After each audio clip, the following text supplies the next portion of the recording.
ሙስሊሞች ይህን ተግባር በመፈጸማችን ምክንያት አላህ ሱብሓነሁ ወተዓላ የ40 ቀን ሰላታችንን እንደማይቀበለን ታውቃላችሁ።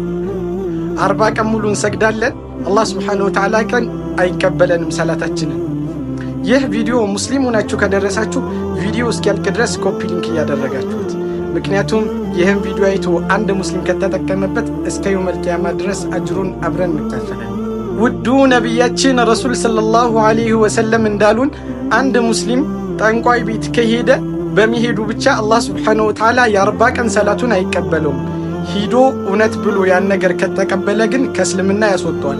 ሚሄዱ ብቻ ግን ሂዶ ተመልሶ ተውበት እስካላደረገ ድረስ አላህ ሱብሓነሁ ወተዓላ የ40 ቀን ሰላቱን አይቀበለውም ብለውናል ረሱል ሰለላሁ ዐለይሂ ወሰለም። ይህን ተግባር የሚፈጽሙ ቤተሰቦቻችን የምንፈጽምም ሰዎች ካለን ከዚህ ተግባራችን እንጠንቀቅላለሁኝ። ኢንሻአላህ ሙስሊም ሳትሆኑ እንዳትሞቱ። ወሰላሙ አለይኩም ወራህመቱላሂ ወበረካቱ።